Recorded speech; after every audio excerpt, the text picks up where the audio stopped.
everyone, welcome back to my channel. My name is Joanna G. Holden and I'm a Christian author of fantasy as well as being an author tuber here on YouTube.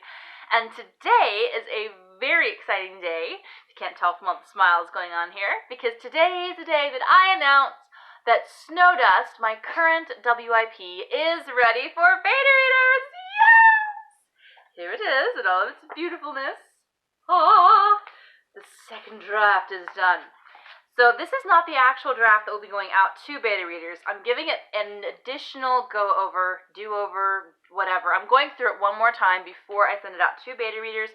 So this video is going to be all about what is a beta reader, what do beta readers do, what am I looking for in a beta reader, how can you become a beta reader for Snowdust, and at the end of this all, to kind of top it all off, I'm going to be doing a look over of Snowdust, a little bit of an expose, if you will. I'm going to be talking about what the plot is, the basic plot, obviously, no spoilers, and a little bit more information about the book itself, just to kind of help you decide if you want to be a beta reader, or just if you're interested in the book and you can't wait for it to come out next year and you want to know more about it. First question, what is a beta reader? A beta reader is someone who reads a manuscript way before it's ready to go to print and gives the author constructive feedback on the manuscript about any potential changes that need to be made.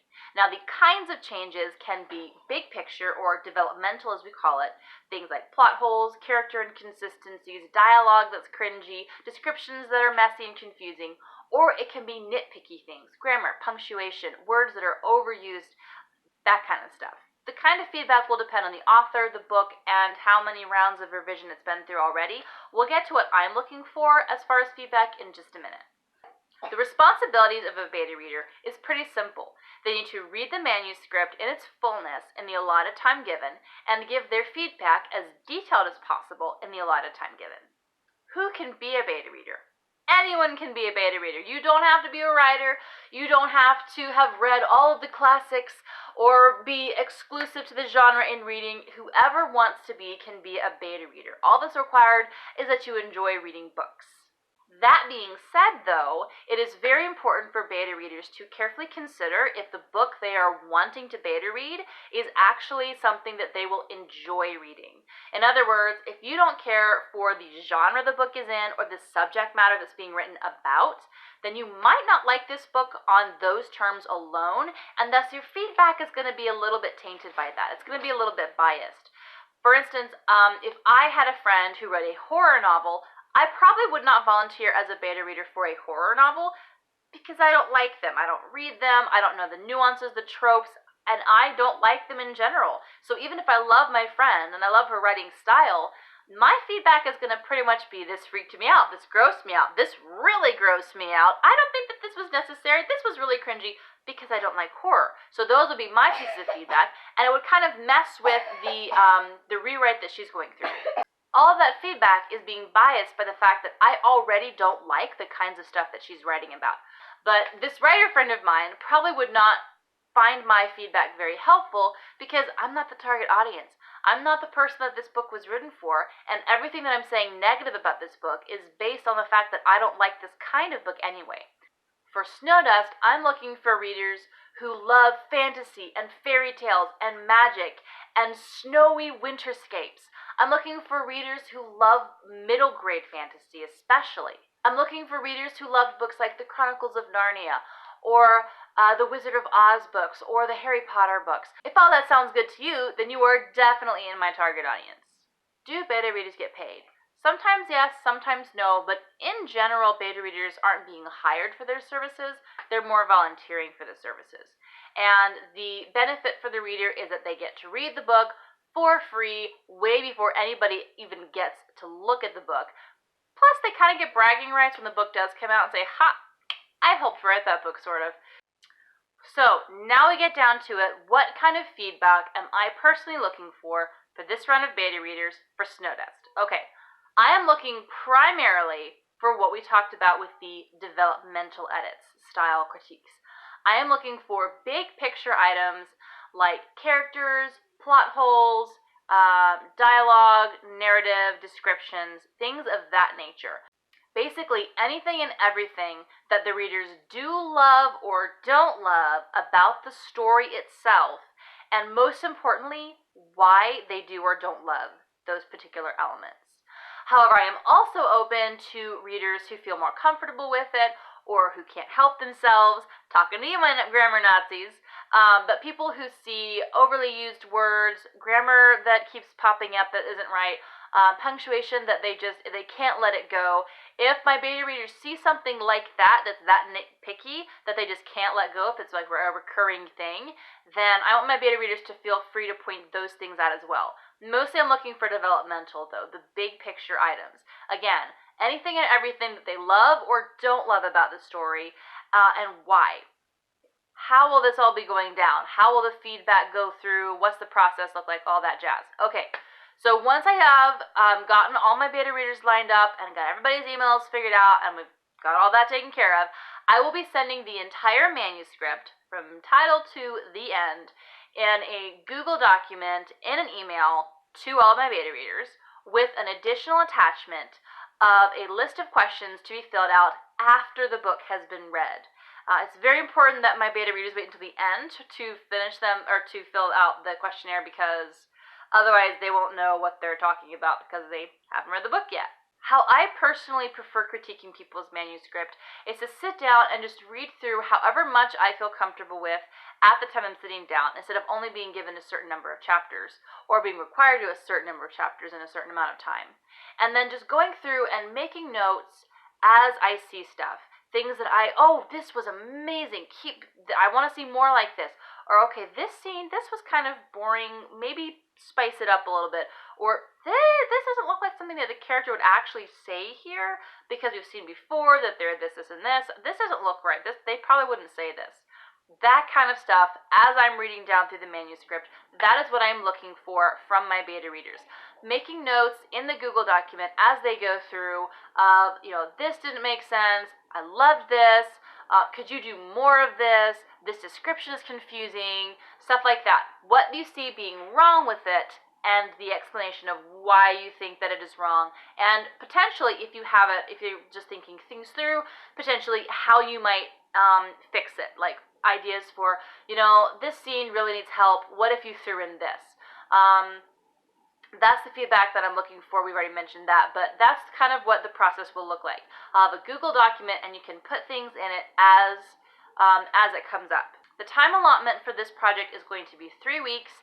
I think for the size of the book, that's a pretty decent amount of time, but 3 weeks to read through all of the chapters, put in all the comments that you want to, and fill out the questionnaire, and then, of course, send the questionnaire back to me. You don't have to take the entire 3 weeks. If you finish it in 3 days, it's fine. You can still send your stuff back in 3 days. If it takes you all of the 3 weeks, that's fine too. That's why I'm giving 3 weeks. I do ask that if people are planning on applying to become a beta reader, you give consideration. This is going to take place over the first 3 weeks of July. I understand there's a holiday at the beginning.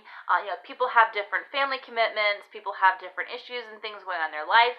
If you would love to be a beta reader, but you think that maybe you won't be able to get it done in those 3 weeks, feel free to tell me, please. I would rather know in advance that there's a high possibility that you won't finish this than to get to the end of the 3 weeks, be waiting on your feedback, and find out that you never even got a chance to read it.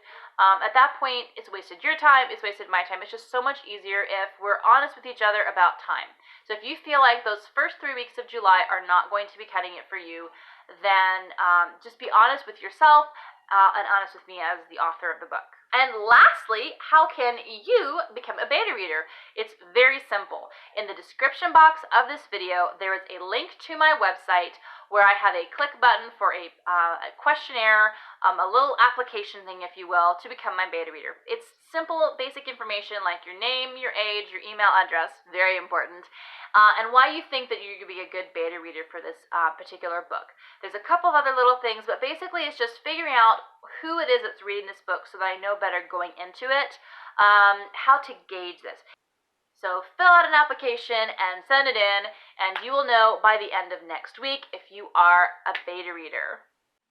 Okay, now that the business stuff is out of the way with, let's talk snow dust. This is the part that I've really been excited about. So if you've made it all the way through this, congratulations to you, especially if the only reason you were watching through this was to get to this part of the video. Are you ready? Here we go. Now I'm actually going to be reading the current official description of the book from my little piece of paper here because I don't want to mess it up. So pardon me while I occasionally look down at my little description here. This is not the official book blurb, but the book blurb will probably follow something similar to this as far as what details are included. Snow Dust is a middle grade fairy tale retelling of Hans Christian Andersen's classic fairy tale, The Snow Queen. It follows the heroine Gerda and her friend Kay, both 10 years old, living in a small town in Holland. When a snowstorm infects Kay with enchanted ice, he changes from kind-hearted and playful to cruel and spiteful. When he disappears following a lady in white, his family thinks him dead. But Gerda believes him to be alive. She sets off on a journey determined to save him before time runs out. Along the way, she meets many characters, some fun, some dangerous, and finds herself challenged as she searches out what it really means to be a friend. There you have it. That is, in essence, hopefully with no spoilers, the story of Snow Dust. I am so excited to finally be sharing this information with you.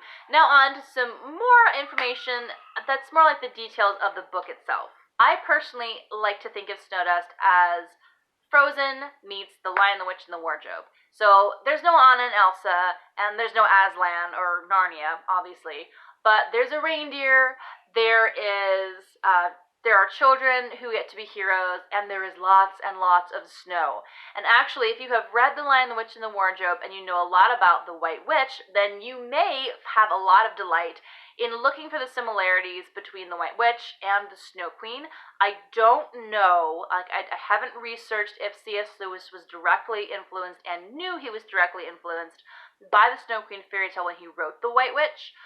But if you read that book and then you read this book, you're going to see the similarities are pretty darn clear. In fact, there is a scene in the book that I almost hesitated to put in because it was part of the fairy tale, but it felt like a scene pulled directly out of Narnia. Basically, C.S. Lewis stole the scene, whether he meant to or not, I don't know. But that's in there, so for those of you who are Narnia fans, it's worth reading just to check that out, let me tell you. As far as content for this book goes, it is middle grade, so think of it like a PG movie. There's exciting scenes, there's suspenseful scenes, some mild name-calling between children, but nothing that would rate it over what we would consider PG. And as far as the length, the book is 18 chapters and 40,000 words long. If you're trying to think of a good comparison again, The Lion, the Witch, and the Wardrobe was, and let me make sure I'm getting this right, 36,363 words long, so just a little bit longer than that. And the first Harry Potter book, Harry Potter and the Philosopher's Stone, was 76,000-ish words, so about half of that. So that's kind of about how long this book is as far as length and size of the novel. Well, there you have it, my friends. That is everything that you need to know about how to become a beta reader for my book, Snow Dust, as well as some fun information on Snow Dust itself.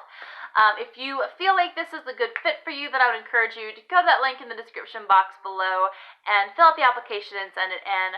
I'm really excited to be able to share this novel with you guys, get your feedback, and get this ball rolling toward getting this book published. Oh, there's so much still left to be done, but this part I know is going to be exciting. So I'm going to leave you now. Again, link is in the description box. If you enjoyed this video and you're looking for more information on Snow Dust and other books that I'll be writing, then hit that subscribe button. I don't know if you can hear my family, but they're all going nuts out there, so I'm going to have to hurry and wrap up so I can go save them. If you want to get a notification as soon as the next update for Snow Dust comes on, ring the little bell. And let's see what else. You can check me out on social media. I'm available on Twitter, Instagram, Facebook, and Pinterest. Sorry, it took a second. Mostly I'm active on Instagram, so be sure to check that out if you're on Instagram as well. And be sure to check out my website. It's also in the description box below. It gives you all the information you need. And consider subscribing to my newsletter. Sometimes YouTube, like, my videos aren't as easy to find, but if you sign up for my newsletter, you get all of this information directly to your inbox as soon as it happens. So, for instance, when I'm ready to release that first chapter to the world, my newsletter is going to get it first.